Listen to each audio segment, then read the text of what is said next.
Hey friends, welcome back to She's at It Again. My name's Tanya, and today's recipe is something that you may or may not have had before. You've probably had stroganoff in one form or another, but this is bacon beef stroganoff. The key word here being bacon. Who doesn't love bacon? And yes, it has a little bit of cream cheese in it too. Plus it has sour cream, which is what gives the stroganoff that tanginess, and it's the taste we all love. So stay tuned. We're going to go through the steps. I may just make the sauce part today. I made pasta the other day. We've got it dried, put in the pantry. It's stored away. So we can always make pasta at the last minute, or cook our pasta at the last minute, I should say. But I want to make the sauce today. I want to take you through the steps and show you how. So stay tuned, and I hope you enjoy it.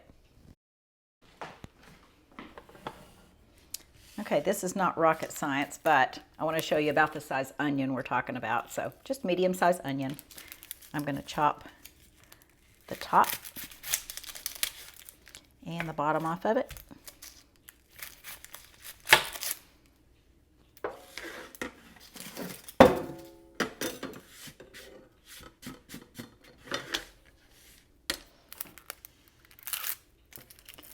Take those outer papery layers off of it.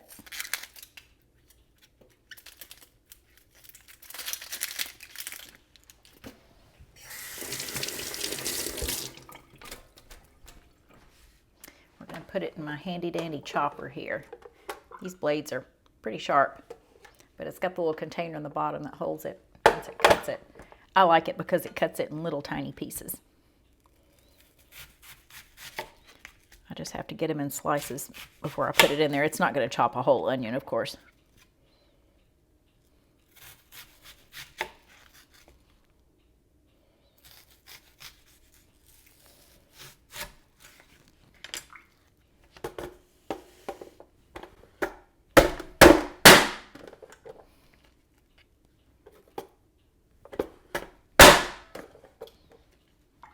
And I'm not being violent. You really do have to do this to cut it. You have to slam it down.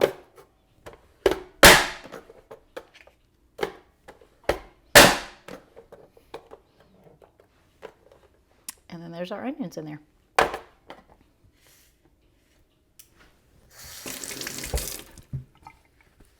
All right, got that part done. We're going to get our mushrooms.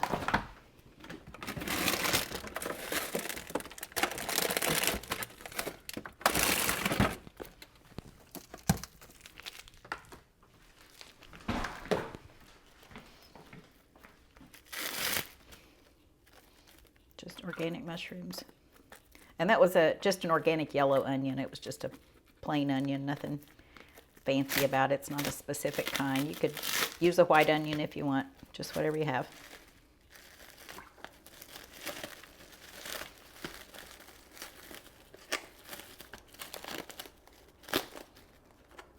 I just like to make sure there's not a lot of dirt on the mushrooms. When I cut them up, I'm really looking for stuff that looks like potting soil on there. I don't really know what medium they grow these in, but it just looks like some chunky little soil. This calls for 2 or 3 fresh mushrooms. So if it calls for 2 or 3, I'm going for the 3.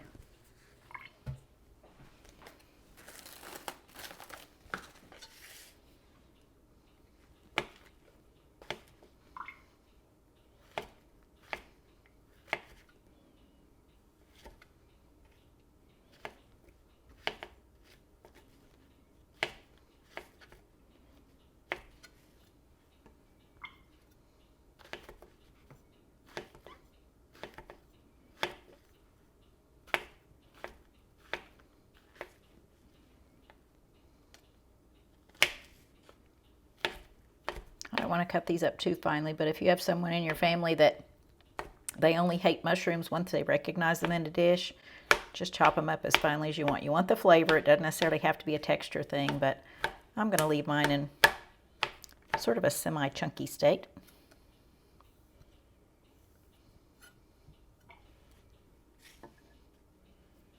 All right, so we have our items that need to be chopped. Done. We'll set those aside.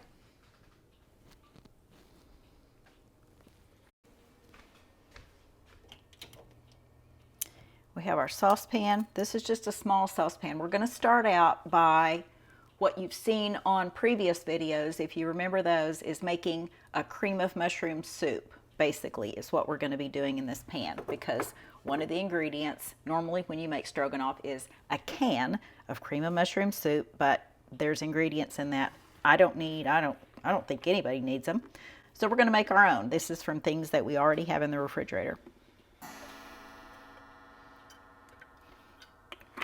So 2 to 3 tablespoons of a good quality neutral oil. I have olive oil there. You can also use butter if you'd rather have butter. And we are going to let that heat up just a little bit. And we're going to saute our mushrooms in there with some salt. I'm going to need about a tablespoon of cream cheese in just a bit. So I'm going to go ahead and get some of that portioned out. Somebody just needs to invent a better package for cream cheese. I'm sorry, this has never been very convenient for anybody that I know of, unless you're just using the whole package and then you just rake it out. Okay, we'll go for a little more than a tablespoon, and I'm going to set it aside.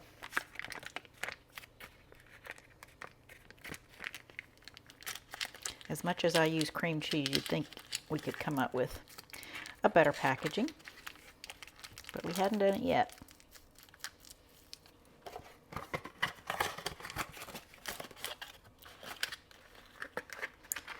Put the rest of the package back in the refrigerator, because you know we're going to find something to use that for. We never let cream cheese go to waste.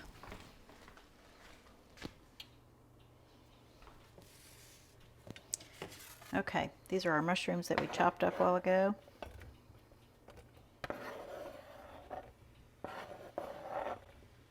And I have it turned on about a medium-high heat.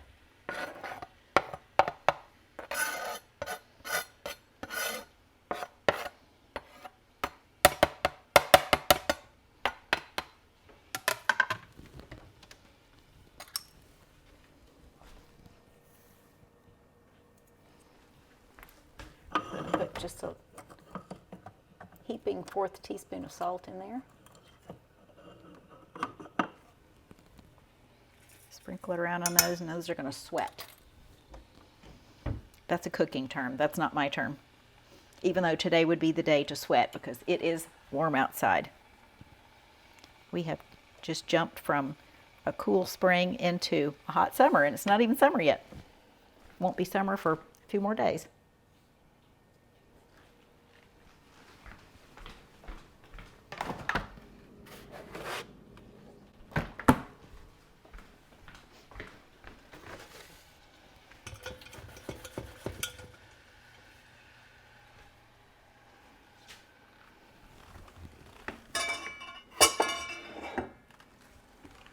Started to get a cup of milk out of that cabinet, but the camera is in front of that cabinet, so I'll just pick another measuring cup.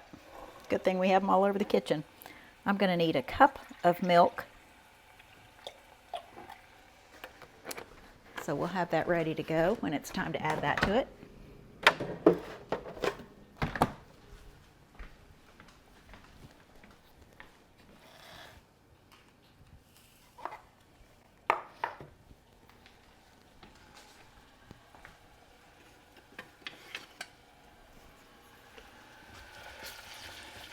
We're just going to saute our mushrooms till they get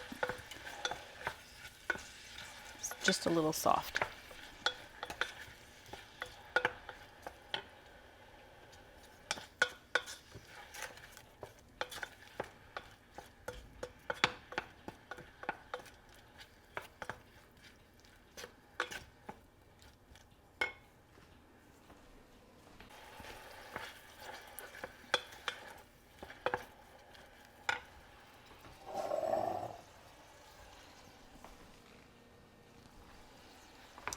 We're going to add 2 to 3 tablespoons of all-purpose flour, and this is not rocket science. It doesn't have to be an exact measurement. I just put it in there like I'm making gravy, so I say 2 to 3 tablespoons.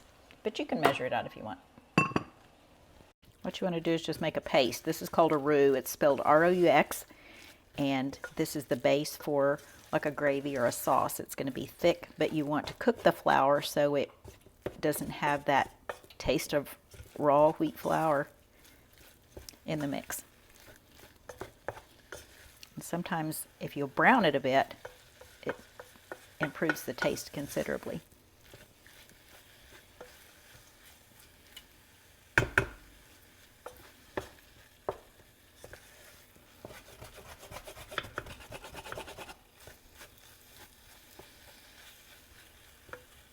Almost looks like we're making a little mushroom pancake there, a mushroom patty. And it looks like it's sticking to the bottom, but once you add your liquid to it, it'll come off just fine. Should.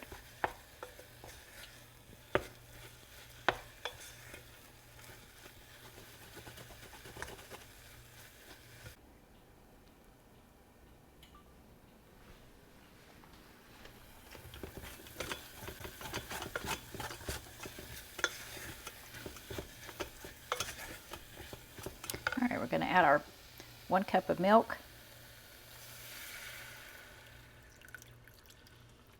That's a big measuring cup for 1 cup of milk, but the camera's in the way of my cabinet, so I couldn't get into that cabinet. Okay, and our 1 to 2 tablespoons of cream cheese, just depending on how well you like cream cheese, I guess.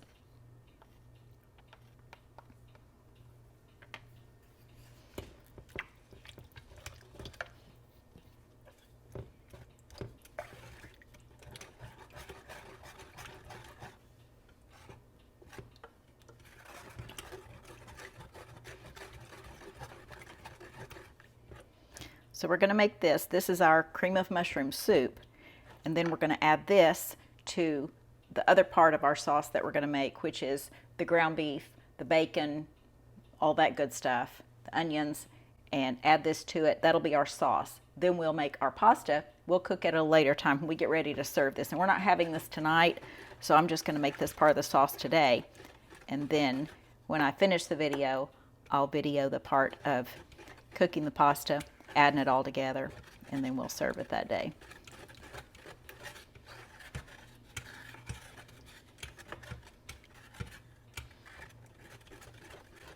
This is my grandmother's old saucepan. When I got married, she gave me, I think, a little skillet, a big saucepan, and a medium saucepan. It was just one that she used all the time, and she didn't care. She had so many pots and pans, but I just feel like it makes me better cook to cook in her pan. I don't know why. It's just something about, it's almost like there's a special taste to everything. But if Nana cooked it in that pan, it's going to come out tasting good. I can promise you that. I guess I could just give the pan to anybody and it kind of makes its own little magic. But this is Nana's old pan, but the handle wiggles back and forth. I think Granddad probably put that screw in there because apparently the handle was coming out at one point. But this is one of those pans that will just last for generations.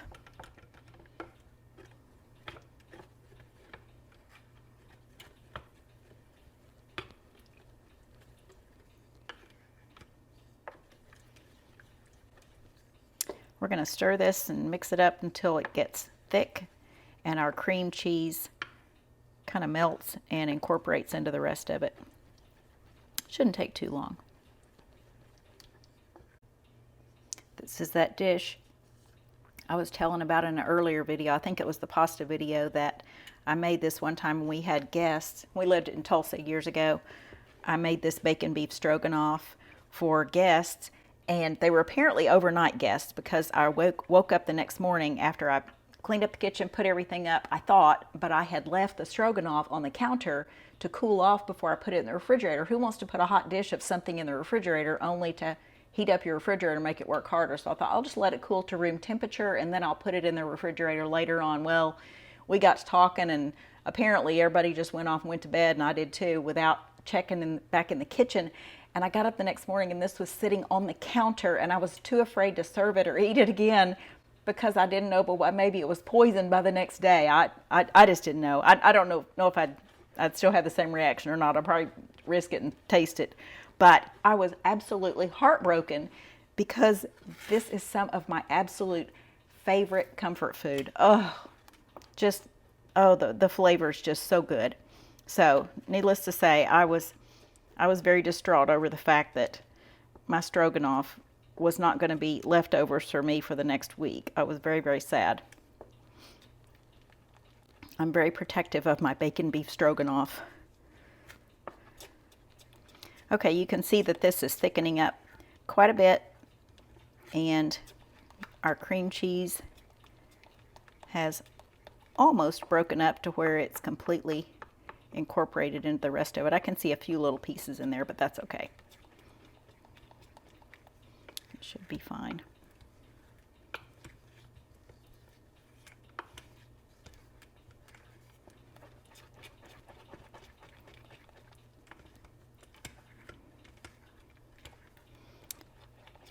All right, I'm going to turn this burner off because I'm fixing to get out a skillet.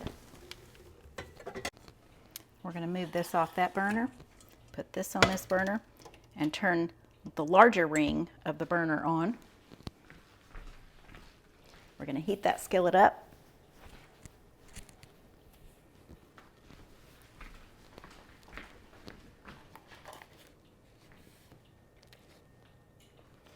Now, this recipe calls for 3 slices of bacon. And this is some bacon that I had in the freezer, pulled it out. And remember, the key word here to look for when you look for bacon is uncured. This is smoked. It tastes just like other bacon, but it's not cured. So it doesn't have nitrates and nitrites in it. That's the better choice in buying bacon. Nitrates and nitrites are known carcinogens, which means cancer-causing additives. And that's something we want to steer clear of. So this calls for 3 pieces, like I said, of bacon, but instead of just pulling off 3 pieces, I'm just going to cut the end off of the whole slab of it to where it would equal about 3 pieces. That way I don't have to chop it up. And I'm going to choose the fatty side. Then we'll just cook the rest of our bacon. The next time we turn the oven on to make something else, we'll just cook our bacon in there. I'm certainly not going to turn the oven on in the middle of the heat wave to cook bacon. I have to have at least a couple of things to cook before I turn the oven on. So I'll wait until it's necessary for me to turn the oven on for something else, and then we'll cook the rest of that bacon.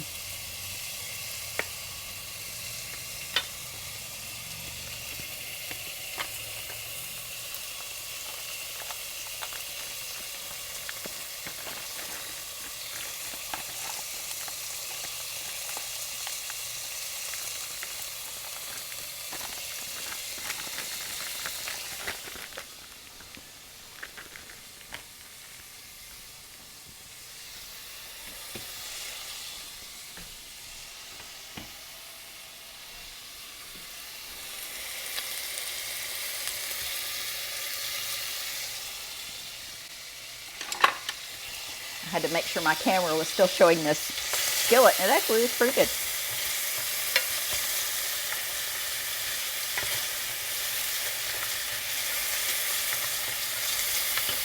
I don't know if that's enough or not. I might put a little bit more in there. I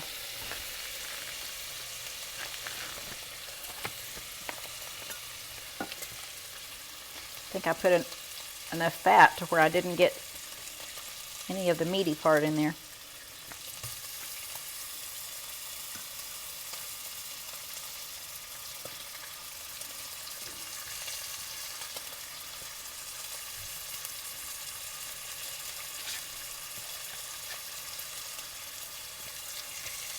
That should be enough.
I'm not a fan of all the grease popping around.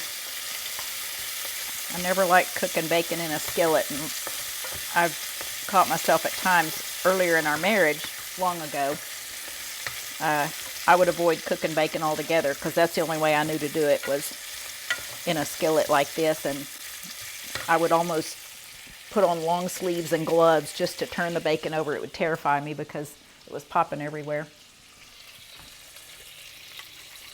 All right, I've got a stainless steel cup here that I do keep some bacon fat in periodically, and I'm going to pour some of this bacon fat off just because I don't need all of the fat in there. I like the flavor of some of it, and it calls for some of it, but I don't need all of that. So we'll scoop that out of the way. And it just makes your stovetop a disaster. So this is going to get a good cleaning after this is done.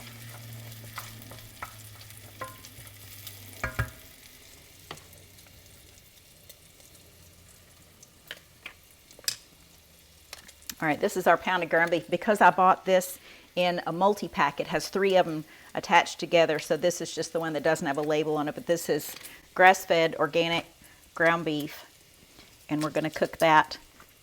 Now that the bacon is partially cooked, we're going to go ahead and start cooking this with it too.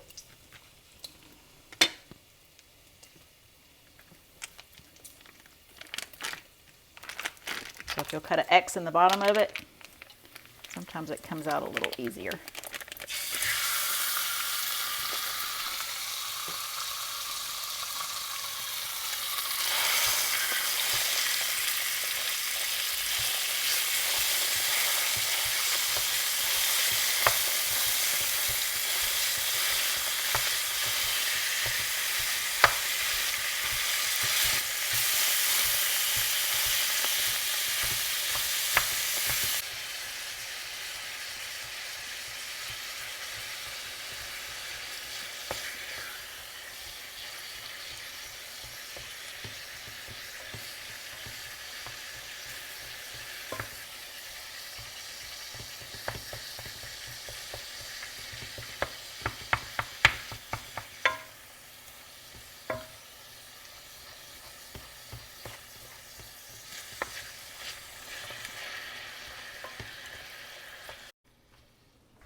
We're also going to add our chopped onion to cook with the ground beef.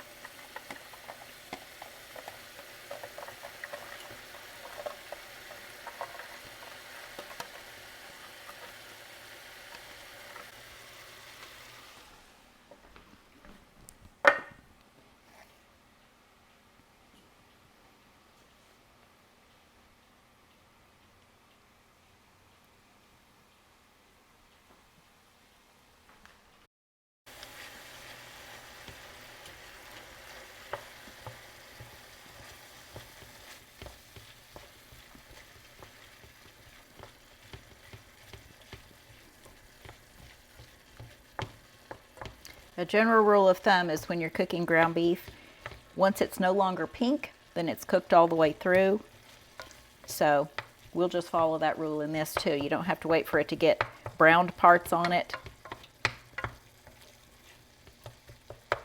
Brown parts always make it taste yummy, but that's not necessarily a sign that it's just now getting done.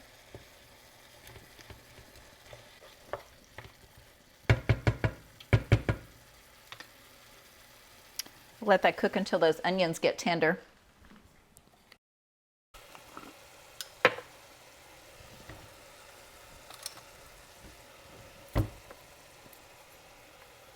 To this mixture, we're going to add 1/4 teaspoon of paprika. You can add smoked paprika if you'd rather have the smoky flavor to it.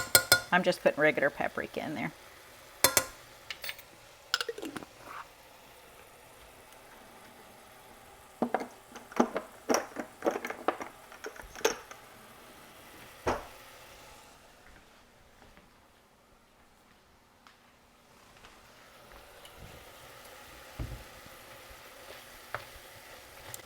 And this is almost done.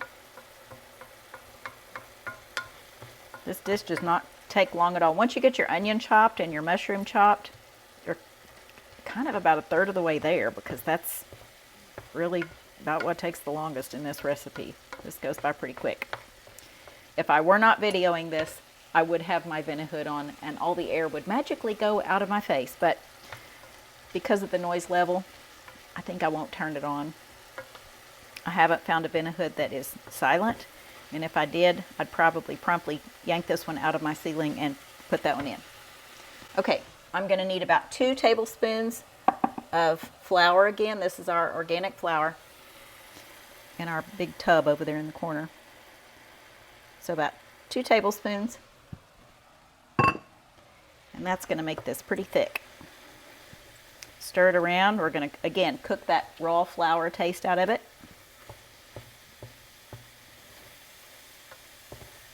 And the flour is quickly going to be absorbed by the fat from the ground beef, which isn't a lot, and then what little fat we left in there from the bacon.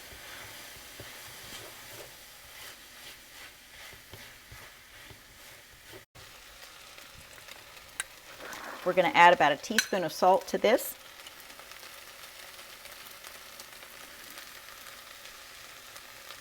That's my salt measurer, also known as my hand. We're going to add just a little bit of water. I'd say about 2 tablespoons of water.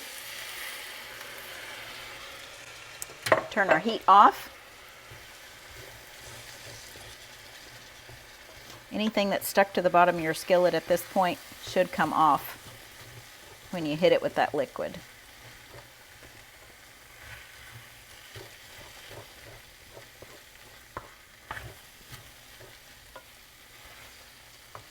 Now, we're going to add our soup that we made over here in our saucepan.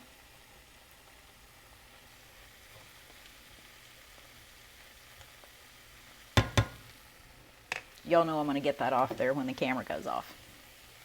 I don't like anything left in the pan or on a spoon.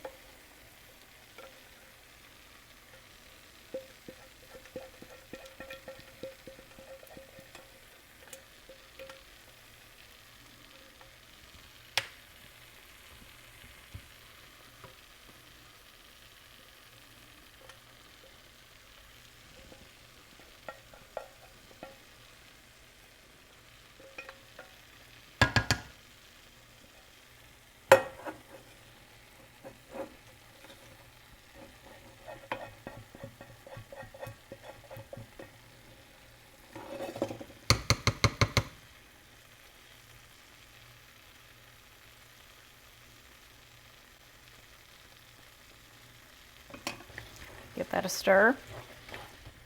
Now remember, we just turned our heat off, so this is slowly cooling down.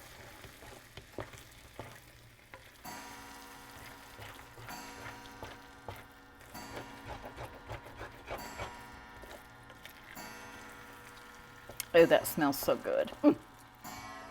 And it only smells better when we add the sour cream. All right, we're adding about a cup of sour cream.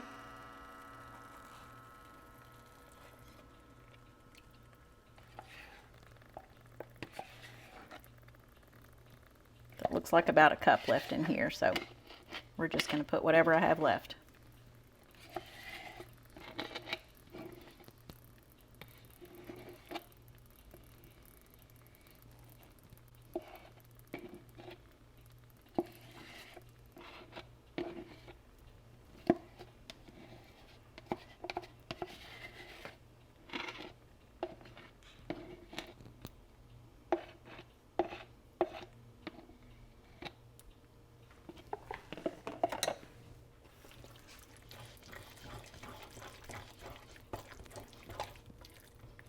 Does that look yummy or what? Now, any of my any of my friends who are watching this, and if they don't like creamy, which I only have one friend that I know of that doesn't like creamy, she's probably going, turn the channel. I can't stand it. But all the rest of y'all are like me, and you're going, oh, that looks so good. And if you could smell it, you'd be like, oh, okay, now I get it. My husband's forever looking at the videos, and some of them he'll say, why is nobody watching that video? If they just knew how good this tastes, if they just knew how good this was. So he's kind of funny. He's very passionate about how good the food is, and he wants people to try it because he knows they're going to agree that it's so good. So, but that's why we put it on here, because it's so good, and I want other people to enjoy the good things that we have too. Okay, this is scraping up pretty nicely off the bottom. I can feel that there's very little left on the bottom of the pan. So what we'll do at this point is let this cool off. Now, if I were making this for dinner and it was right before dinner time right now, I would have my pasta going in a different pot over here. I'd drain it. I'd add the pasta to this, or add this to the pasta, or you can put your pasta on a platter or a big bowl or something and then just put this on top of it like a sauce. I just like it mixed all in there together, and this is basically it. But I will finish up the video when I'm ready to serve this, and then you'll get a look at it with the pasta combined with it. So for right now, I'm going to set this aside, let it cool. I'm going to get my dishes washed, and I'm going to eat some lunch. So we'll see you back here in a bit.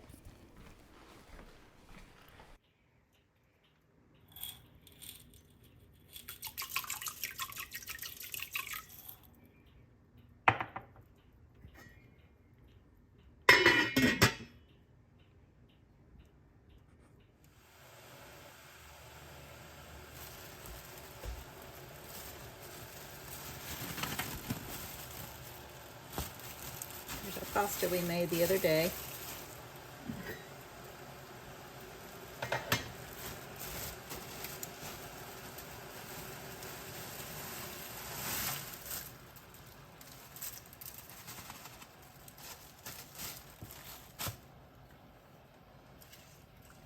This is called a spider. This is an Asian cooking slotted spoon, if you will. But if you don't have one, these are actually kind of handy. For years, I just thought, what in the world? It looks like some kind of disposable something.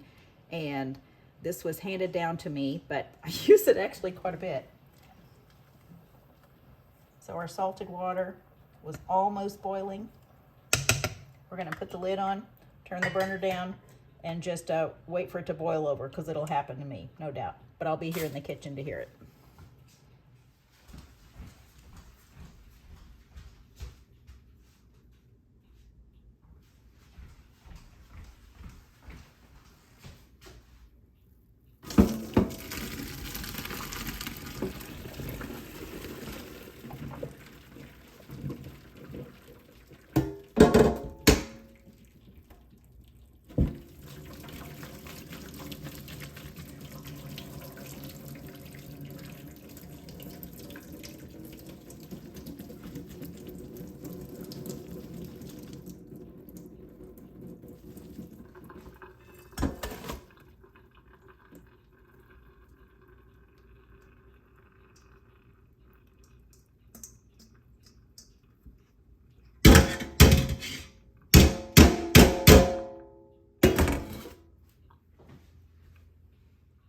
Okay, see where it boiled over a minute ago? Told you it would, as soon as I turned my back. I mean, as soon as I turned my back, I could just hear it coming. All right, so we're putting our pasta back on here. Guys, I should have stopped at a larger number, just hindsight now, and it's gonna taste the same, but it's kind of frustrating because it just doesn't look that good. But I should have stopped at a larger number on the pasta roller. This is so thin. I mean, it's like rice paper that's been cut. Okay, this is our stroganoff mix that we've had in the refrigerator. All I'm gonna do is transfer it now to a casserole dish. I'm not even fixing it today. I'm fixing it for lunch tomorrow. So I'm just gonna stir this up. I'm gonna let it heat through, just that residual heat from the pasta and the pan sitting on the burner. I'm gonna let it heat this up so I can stir it up together. We're gonna transfer it to a casserole dish, put it back in the refrigerator, and I'll heat it up for lunch tomorrow. And of course, I'll try to remember to video that.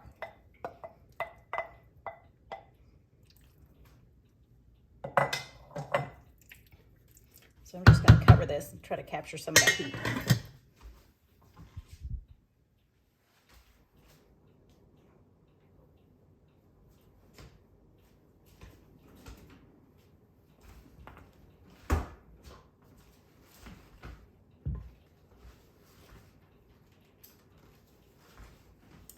Okay, we're going to transfer the stroganoff to this dish.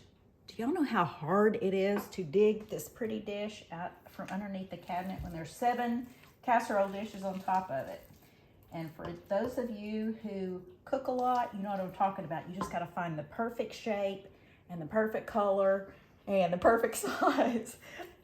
I didn't want it to be too small to hold all this, but at the same time, I didn't want it to be ginormous and take up so much room in my refrigerator and in the oven, of course. But I think I got the perfect dish.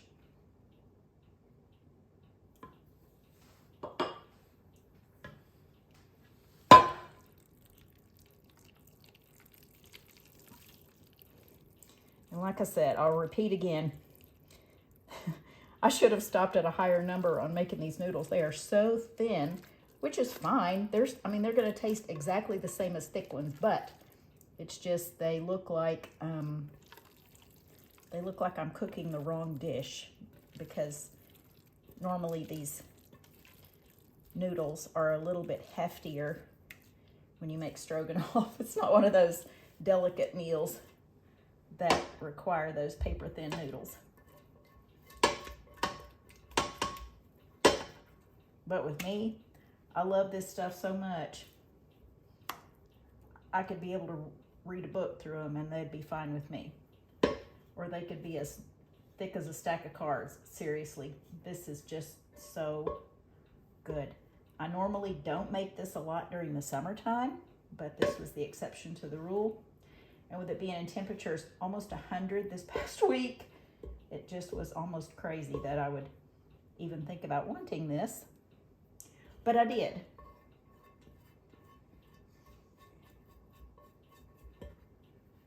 And so at this point, it's pretty much done. I'll be making rolls and heating up some corn. I just like frozen corn out of the freezer. And maybe a salad or something like that to go with it. But I'm looking forward to this. This is the ultimate comfort food. Now I'm gonna cover this with a piece of parchment and then put foil on that, because I don't like aluminum touching my food.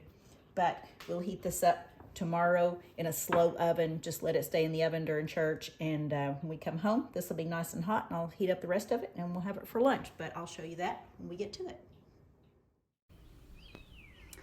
Hey guys, so I told you I would try to video the last part of the stroganoff recipe. Okay, I blew it.